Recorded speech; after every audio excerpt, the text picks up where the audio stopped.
Dzień dobry Państwu, nazywam się Michał Nowak, a to jest kolejny odcinek raportu z frontu. Cyklu, w którym omawiam sytuację wojskową na poszczególnych odcinkach frontów wojny rosyjsko-ukraińskiej, a dziś podsumowanie wydarzeń na koniec dnia 10 września 2025 roku. Na wstępie zachęcam Państwa do pozostawienia komentarza pod tym nagraniem, bo w ten sposób pomagają nam Państwo w docieraniu do nowych odbiorców oraz w rozwoju naszego kanału. Siłą rzeczy uwaga nas wszystkich skupia się na wydarzeniach z nocy z 9 na 10 września, kiedy to doszło do przekroczenia polskiej granicy przez około 20 bezzałogowców, które nadleciały z nad terytorium Ukrainy oraz Białorusi.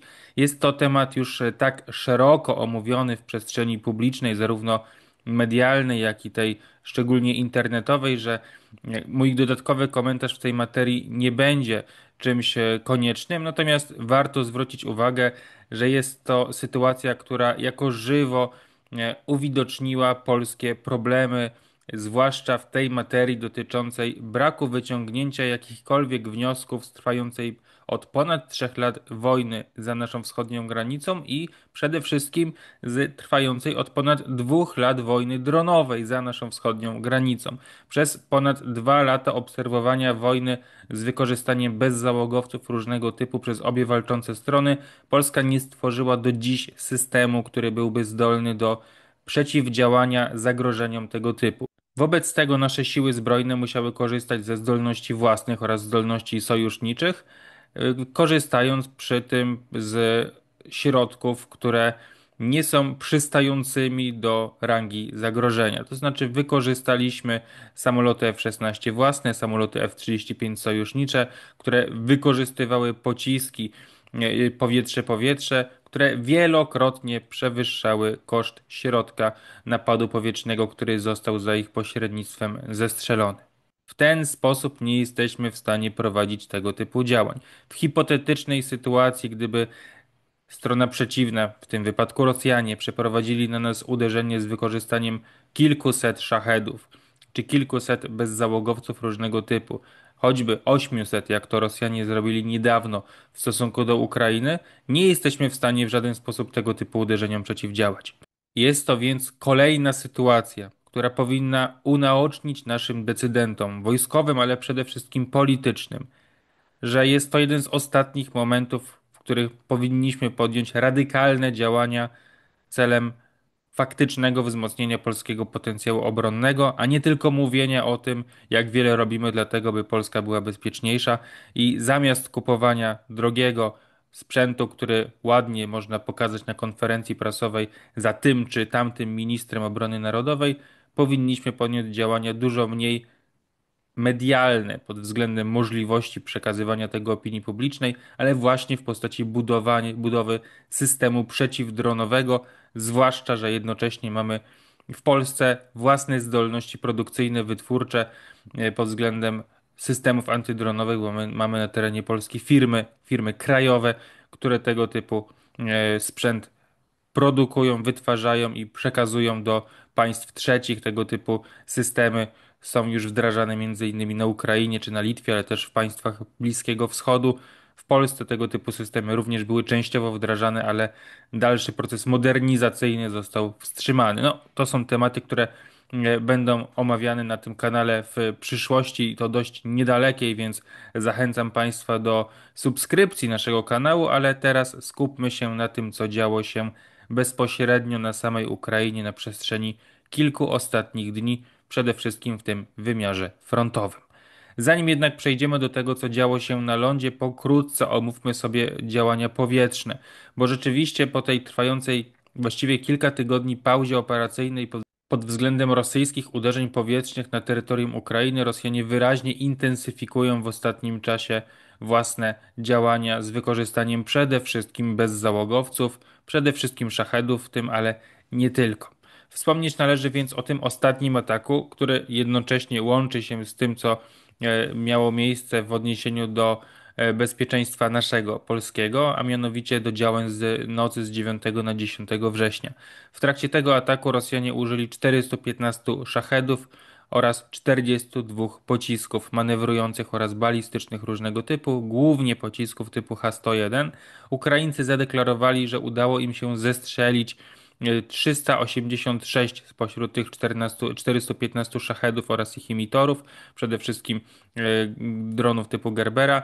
Ponadto deklarowali, że zastrzelili 27 spośród 42 pocisków różnego typu. Głównym celem tego rosyjskiego ataku była zachodnia Ukraina, przede wszystkim takie miasta jak Winnica, Lwów, Łuck i Żytomierz. Nie mamy na ten moment informacji co do tych ostatecznych, rzeczywistych celów rosyjskich działań powietrznych. Prawdopodobnie po raz kolejny doszło do ataków na ukraińskie obiekty przemysłowe oraz energetyczne. Z kolei 7 września Rosjanie przeprowadzili jak do tej pory najsilniejsze uderzenie powietrzne w trakcie trwającej od 2022 roku wojny pod względem liczby użytych środków napadu powietrznego. W trakcie tego pojedynczego ataku użyli aż 810 dronów uderzeniowych i ich imitorów, a także 13 pocisków balistycznych i manewrujących. Ukraińcy w tym wypadku deklarowali zestrzelenie 747 bezzałogowców oraz 4 pocisków różnego typu. Przy czym jednocześnie mówiąc o zestrzeleniu należy mieć na uwadze tak naprawdę ich zneutralizowanie, bo Ukraińcy w tę liczbę wliczają również te bezzałogowce, które są strącane bądź też zmuszane do lądowania na skutek oddziaływania systemów walki radioelektronicznej. Jeżeli chodzi o te rosyjskie działania powietrzne, to w tym wypadku celem działań rosyjskich była przede wszystkim ukraińska stolica Kijów, gdzie trafiono obiekty przemysłowe, ale porażone została również siedziba ukraińskiego rządu. W jej pobliżu trafił pocisk balistyczny Iskander, którego głowica jednak prawdopodobnie nie wybuchła.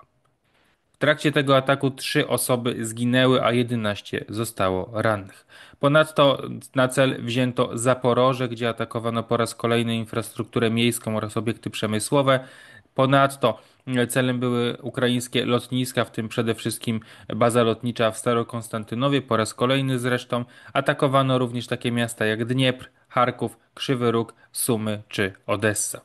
Warto tu wspomnieć przy okazji o tym, że Rosjanie po raz pierwszy przeprowadzili wówczas atak na jeden z ukraińskich mostów na Dnieprze. Chodzi o most w Krzemieńczuku, most drogowo-kolejowy. W wyniku rosyjskiego ataku i trafienia w tę infrastrukturę kilku rosyjskich szachedów doszło do uszkodzenia części kolejowej i przede wszystkim uszkodzenia mechanizmu podnoszenia mostu.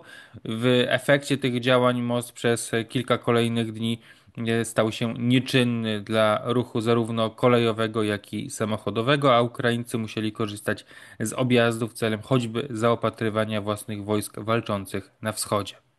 Jak wspomniałem, jest to do tej pory pierwsze rosyjskie uderzenie na most na Dnieprze, oczywiście wyłączając z tego działania w okolicach mostu Antonowskiego, który atakowany był przez obie walczące strony. Jednakże wskazując na te działania w odniesieniu do mostu w Krzemieńczyku, należy zwrócić uwagę na fakt, że prawdopodobnie może być to związane z tym, że Rosjanie będą intensyfikowali własne działania ofensywne i w tym wypadku chodzi mi o zakłócenie ukraińskiej logistyki.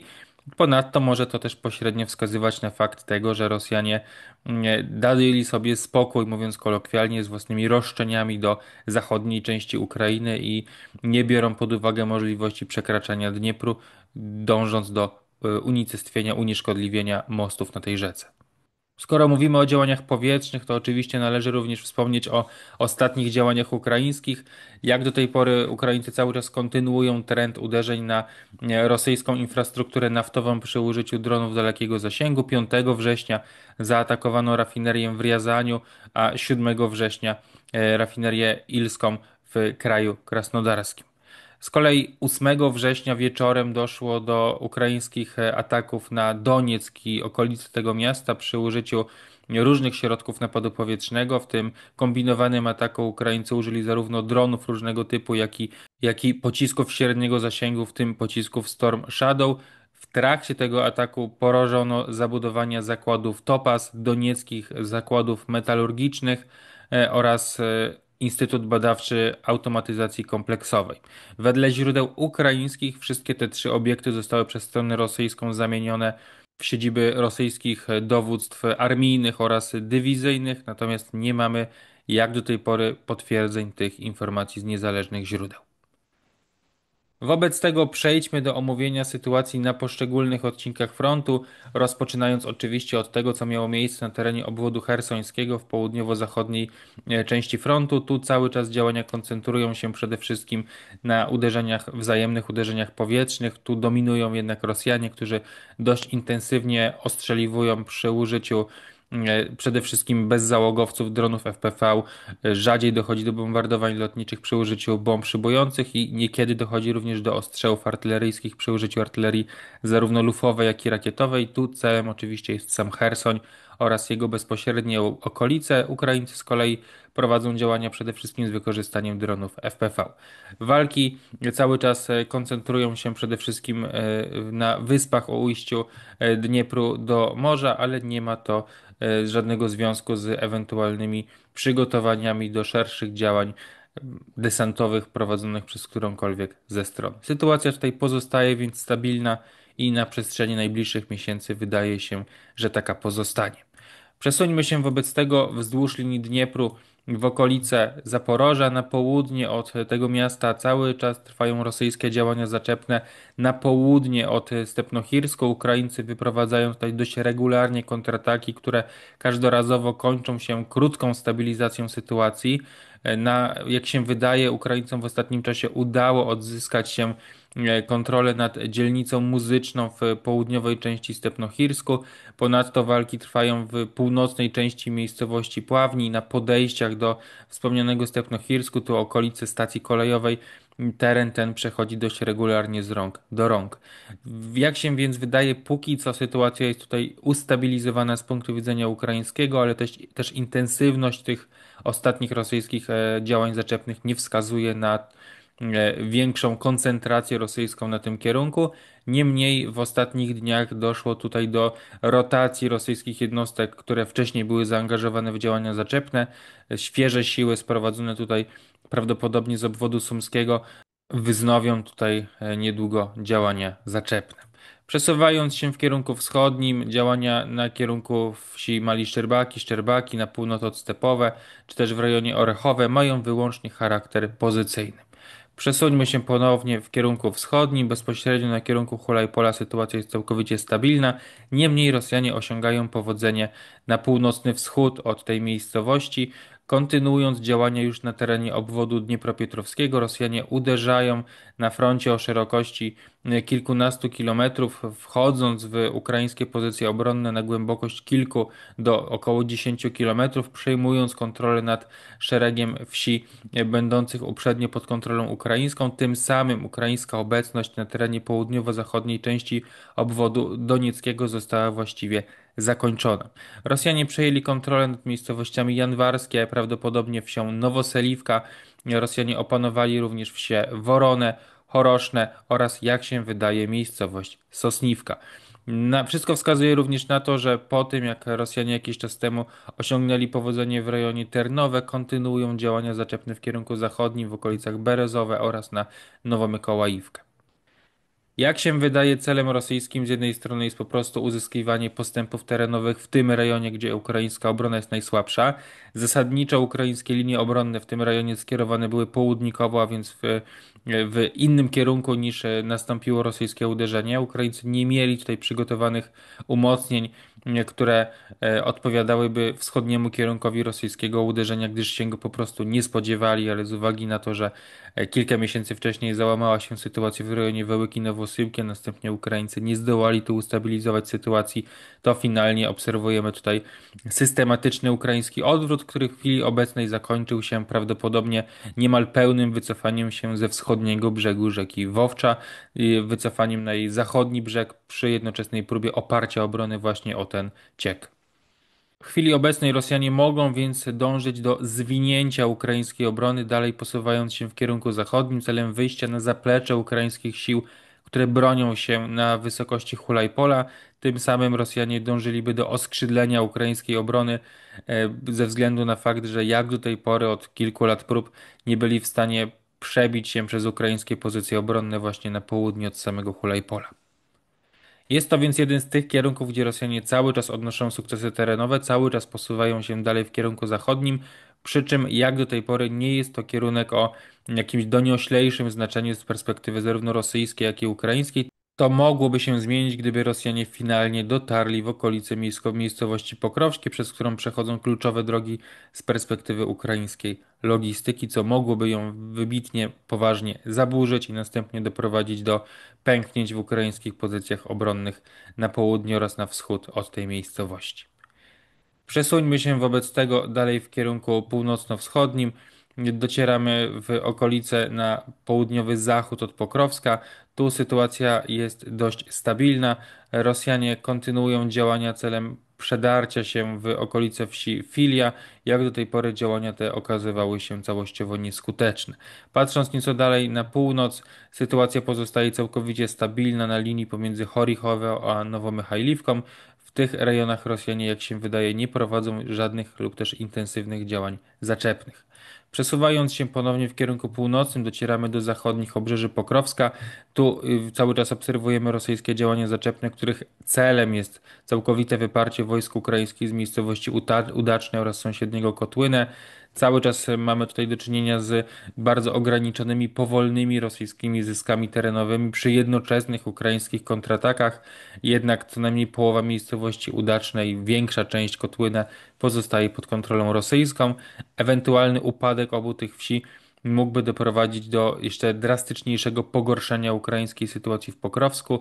Na ten moment rosyjskie szczypce, które zarysowują się już od wielu miesięcy na południu oraz na północ od Pokrowska, są od siebie oddalone o około 10 kilometrów. W wypadku dalszego pogorszenia sytuacji, ewentualny odwrót ukraiński z tego miasta wydaje się, że byłby już całkowicie nieskuteczny.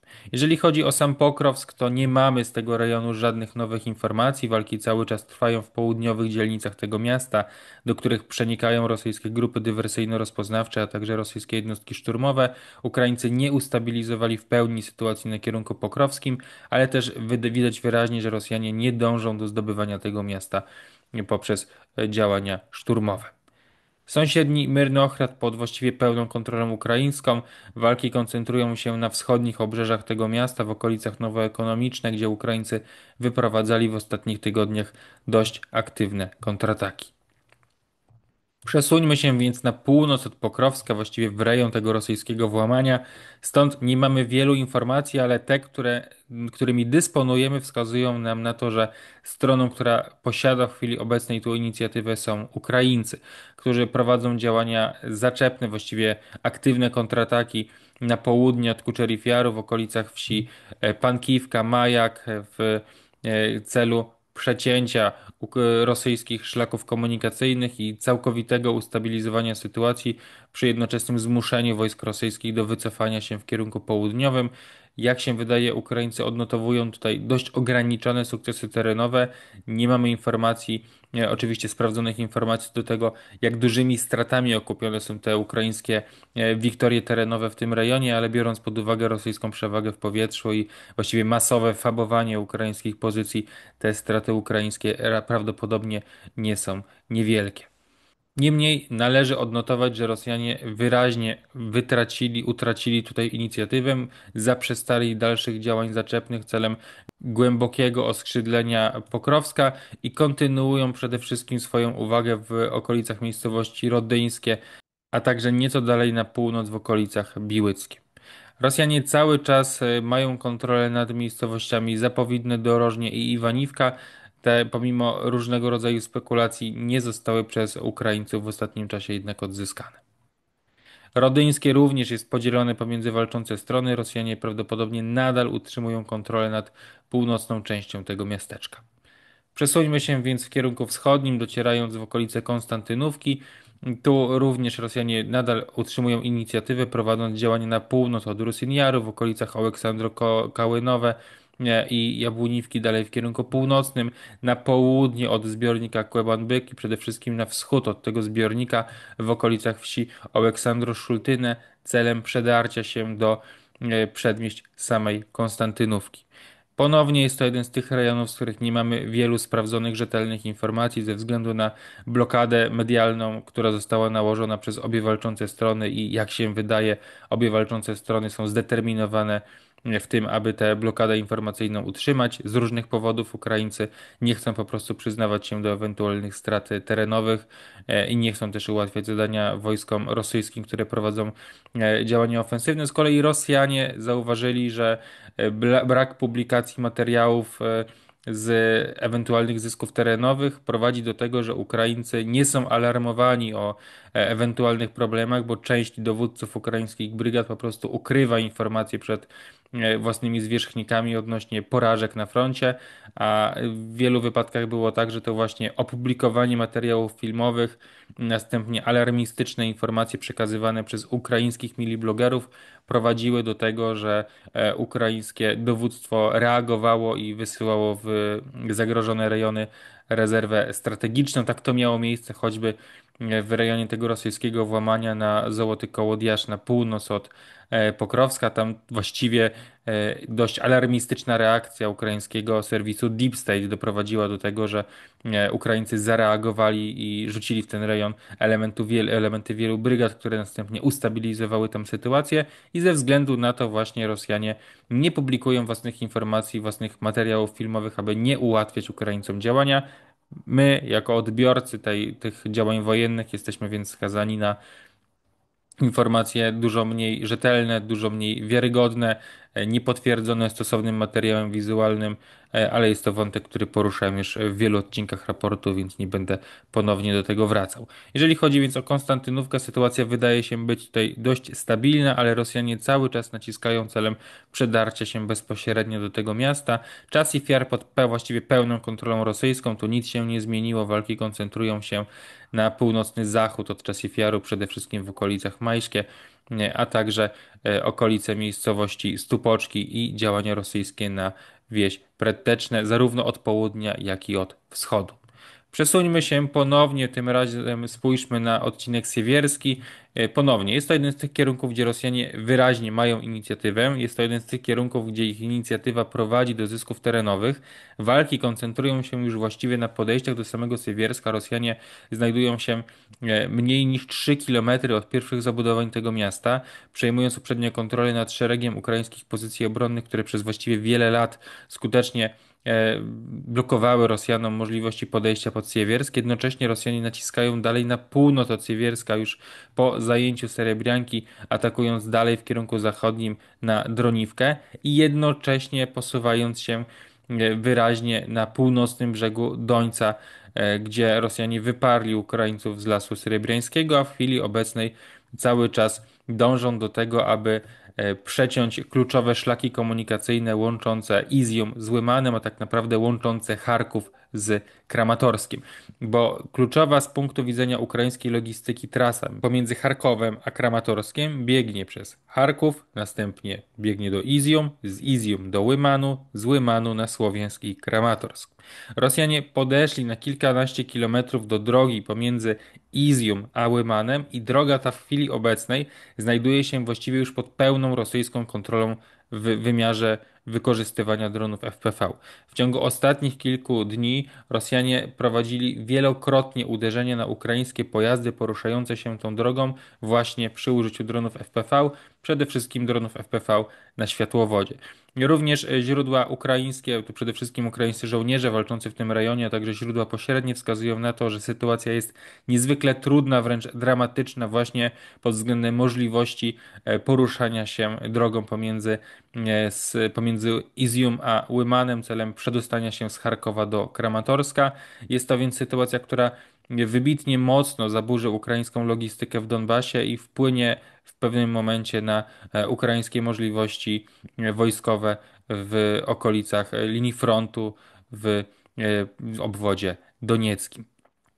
Rosjanie jednocześnie naciskają na Lyman na kilku kierunkach. Przede wszystkim dążą do opanowania w całości torskie, co pozwoli im na uderzenie na wieś Stawki zarówno od wschodu, jak i północy. Zajęcie Stawek z kolei doprowadzi do tego, że Rosjanie przesuną załogi własnych drużyny operatorów dronów, którzy to z kolei rozpoczną intensywne ataki przy użyciu dronów FPV na Lyman, co sprawi, że Lyman stanie się miastem zbliżonym do Pokrowska pod względem możliwości wykorzystania go w jakikolwiek sposób inny niż twierdza blokująca Rosjanom możliwość uderzenia dalej na południe i na zachód. Więc z miasta, które miało znaczenie logistyczno-zaopatrzeniowe, stanie się po prostu twierdzą. Jednocześnie atakują również na Nowoseliwkę, Deryłowe i Drobyszewe, tak aby podejść do Lymanu od północy i oskrzydlić to miasto od północy, jednocześnie przecinając drogę pomiędzy Lymanem a Izium. Mamy również rosyjskie naciski na Jampil. Tu cel jest zbliżony, analogiczny. Chodzi o przecięcie drogi pomiędzy Lymanem a Kramatorskim i zbliżenie się do Lymanu od południa. Możemy więc spodziewać się w najbliższych miesiącach, być może jeszcze w tym roku, trzeciej bitwy o Lyman. Lyman, który został zdobyty przez Rosjan w 2022 roku, następnie na początku października został przez Ukraińców wyzwolony i do tej pory był przez Ukraińców utrzymywany jako miasto znajdujące się na dość dalekim zapleczu, ale ze względu na rosyjskie postępy na przestrzeni ostatnich miesięcy, zwłaszcza te na przestrzeni ostatnich kilkunastu tygodni, Rosjanie zbliżyli się do Lymanu z kilku kierunków i sukcesywnie dążą do tego, aby rozpocząć kolejną batalię o to ukraińskie miasto. Przesuńmy się ponownie w kierunku północnym. Jeżeli chodzi o kierunek kupiański, nadal jest to kierunek, który z perspektywy rosyjskiej, jak i ukraińskiej ma drugorzędne znaczenie, ale Rosjanie utrzymują tutaj inicjatywę, przedzierając się do samego miasta przy wykorzystaniu grup dywersyjno-rozpoznawczych, a także niewielkich oddziałów szturmowych, które przenikają do Kupiańska dość regularnie, ale nie możemy tutaj mówić o takiej ścisłej, rzeczywistej, faktycznej rosyjskiej kontroli nad którąkolwiek częścią Kupiańska, ze względu na to, że tak naprawdę obie strony próbują kontrolować Kupiańsk głównie przy użyciu bezzałogowców. Przesuńmy się wobec tego na dwa ostatnie kierunki, które warte byłyby omówienia, więc patrząc na obwód charkowski, musimy spojrzeć na okolice Wołczańska. Ten kierunek z kolei ma dla Rosjan, jak i Ukraińców znaczenie właściwie trzeciorzędne. Nie są tutaj prowadzone żadne aktywne działania zaczepne. Większość walczących jednostek, które miały tutaj jakąkolwiek wartość, dotyczy to zarówno Rosjan, jak i Ukraińców, została stąd przeniesiona do Donbasu. I właściwie analogiczna sytuacja dotyczy obwodu sumskiego i rosyjskiego włamania na kierunku miasta Sumy. Najpierw to Rosjanie w ostatnich dniach przerzucili stąd elementy własnych jednostek wojsk powietrzno-desantowych i jednostek piechoty morskiej, wycofując je z obwodu sumskiego i przenosząc do Donbasu. A w reakcji na to Ukraińcy również elementy własnych jednostek, które prowadziły tutaj działania przede wszystkim obronne, wycofały z obwodu sumskiego, przenosząc je prawdopodobnie również do Donbasu. Wskazuje nam to więc bezpośrednio na to, że obie strony skupiają swoje wysiłki na tym, co dzieje się w samym Donbasie, przede wszystkim w obwodzie donieckim, porzucając znaczenie obwodu sumskiego. Tu Rosjanie porzucili własne dążenia do zbliżenia się do samych Sum, a z kolei Ukraińcy porzucili dążenia do całkowitego wyparcia wojsk rosyjskich z terytorium własnego państwa. I w ten sposób dotarliśmy do końca kolejnego odcinka raportu z frontu. Na koniec zachęcam Państwa jeszcze do wysłuchania mojej rozmowy z Tomaszem Darmolińskim, ekspertem do spraw rozwoju bezzałogowców, w tym przede wszystkim dronów bojowych, który ma bogate doświadczenie w tym zakresie wyniesione choćby z terytorium Ukrainy. Rozmawialiśmy przede wszystkim o polskiej gotowości do odpierania działań głównie rosyjskich przy wykorzystaniu bezzałogowców, właściwie o polskiej bezbronności w tym zakresie. Niezwykle pouczająca, szokująca wręcz w swojej wymowie rozmowa na naszym kanale, dostępna całkowicie za darmo. Zachęcam do jej wysłuchania. Za dziś serdecznie Państwu dziękuję. Zachęcam do subskrypcji naszego kanału i rozważenia wsparcia finansowego dla naszej działalności, bo to dzięki Państwu możemy cały czas się rozwijać i kolejne materiały mogą regularnie trafiać na nasz kanał. Wspierać nas Państwo mogą za pośrednictwem serwisu Patronite pod adresem patronite.pl/Nowy Lat. Za dziś serdecznie Państwu dziękuję i do usłyszenia już niedługo.